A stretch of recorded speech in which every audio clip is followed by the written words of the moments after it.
When we get a motorcycle, even if it's new to us, whether it's used or brand new, we need to know where maximum travel is in the forks. That's a non-negotiable.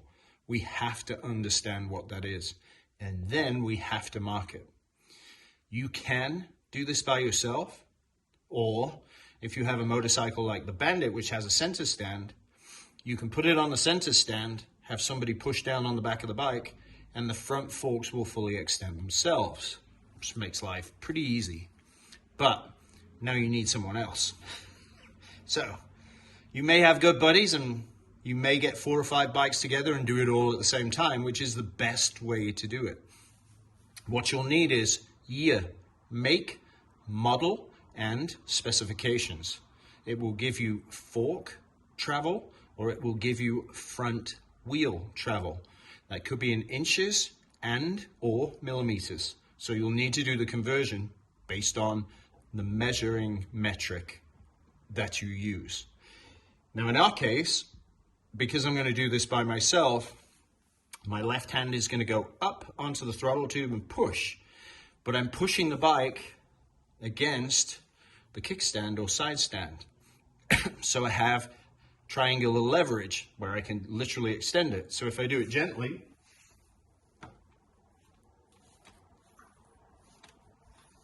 you can see how easily the forks extend. And what we want to do is fully extend them.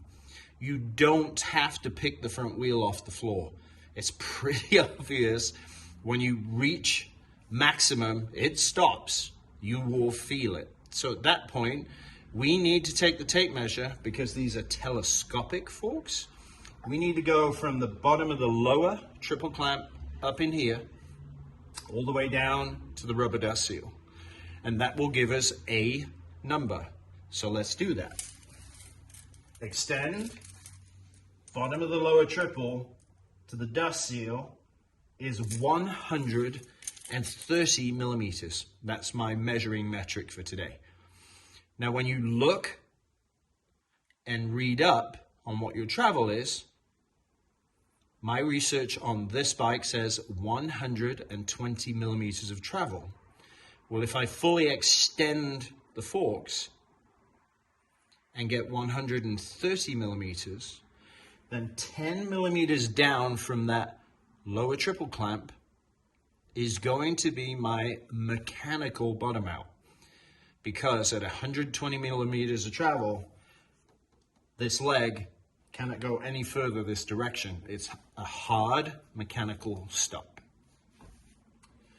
Wouldn't it be great if every manufacturer put that bottom out mark on every set of forks for us? How great would that be? Then all you would need to do is put a cable tie onto the tube, make it nice and snug, but not tight. And then when you go ride, you set it against the rubber seal. And when you ride, this leg moves up and down on that chrome tube. So the cable tie will work its way up. And when it works its way up, where it ends up is where it ends up. Now there's a bit of a caveat there, because there's an ideal place you want that cable tie to go to.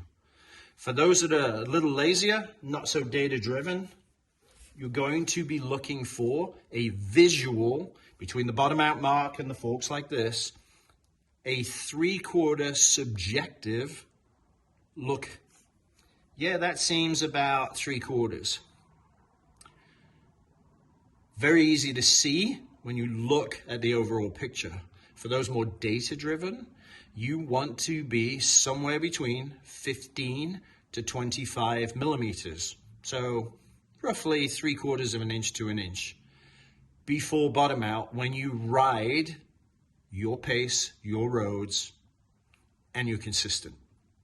So why do we want to be short of the bottom out mark? We all should be practicing heavy braking at least once a month for a good 15, 20 minutes to keep that skill fresh. So in a crisis, we respond because of training and regular training instead of react violently because we're not used to practicing that skill. When we do that practice, the ideal distance should be for that cable tie 5 to 10 millimeters left before your bottom out mark. Why do we want to have a buffer? Well, depending on the situation, you might break harder than you practice, and every situation is different. So I always want to inbuild a safety margin for you. Now, the other piece of the puzzle is, as you practice skill, are you going to get better? Sure, of course you are. So then that cable tie will show you, oh damn, I bottomed out. And if the front bottoms out, what happens to the rear wheel? Now you have to let go of the brakes, and we don't want that, because obviously that just makes things an order of magnitude worse. If you put the cable tie and the mark on the right leg, when we park our motorcycles on the side stand, the wheel turns to the left. You will never see that left leg, but our right leg is in plain view with everybody all the time. Pretty wonderful. If you leave that on for a week, then you're going to ride the roads you ride, the pace you ride. You might commute to and from work. You might go do something else with a motorcycle. But you'll be able to figure out, with the preload I have, I am getting this much travel. It is not optimal, okay? Do you need to add preload because you're too close to the bottom out mark and make the fork stiffer? Or do you need to remove preload because you're only seeing half to 2/3? You're getting 65, 70 millimeters out of 120. Make a change, but write down the change. Try it. I'm still nowhere near bottom out. Repeat that same change, but don't do a half a turn. Do something big.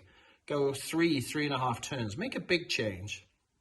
Either direction, more or less, and see what it does. Keep notes so you know what you did. Because at that point, if there was the second, third, fourth test, and the second test was the best one, you can put it right to that number that you used. And as we ride a bike more, we get more confident with the bike. As our skills progress, that confidence also increases braking and corner entry skills, as well as flip-flops left to right. Sag and a sag number is an evolving number. It is never a static one. So you may start, like I did on this, at 35 millimeters of sag and ride it. Well, I didn't get any travel out of it. Riding how I ride with this bike. So then I went to 45 millimeters of sag, close. Then I went to 50 millimeters of sag between static and rider. Static being that push up, and then the bike upright with you on it for rider. 52 millimeters of sag for the way I ride this bike worked out superbly on the front end. In very hard braking, wasn't exactly where I wanted it, so now I've got to make a compromise. 45 millimeters, a little bit rough, but left me the perfect buffer for emergency braking. So what makes more sense? Where's the best compromise? It's got to be your safety, has to be. And if that's the case, a little bit of roughness here and there with some slightly bigger bumps, which we try and avoid, is fine, because in a crisis you'll be able to respond, because the bike doesn't do something suddenly, and it doesn't dive, it doesn't do all those things that increases our level of panic and changes a response into a reaction. So when you do this, about every 6 weeks, do another test. Where am I at? Am I improving? Am I braking harder? So that is more pressure for more duration. So you brake harder for longer. And for those with ABS, you need to smash that front brake lever and learn your ABS. You need to take advantage of a mechanism that can save you, at least, at bare minimum, help you substantially. So So with bottom out on telescopic forks, mark it, see where you're at, look at your settings, evaluate where the cable tie is going, brake hard, look at the buffer, the travel you have left, adjust it appropriately, and revisit it every 6 to 8 weeks. And at that point, because we depend on the front brake so much, you are giving yourself the best possible chance of 1, comfort, 2, stability entering the corner, where the biggest risk for us as motorcyclists is all over the world. The stats support that. And then 3, in a crisis, the bike will perform well for you. Gonna get your sleeves rolled up, get some tools ready, find a tape measure, maybe even grab 3 or 4 of your buddies and come around and do all the bikes in one go? I hope so. Pay it forward. Make sure everybody you know has a cable tie and a bottom out mark, so they understand why it is so important. As always, thanks for watching. Appreciate your support. And by all means, share the information with this video of your bike in the comments section so that people can learn from you. Thanks very much.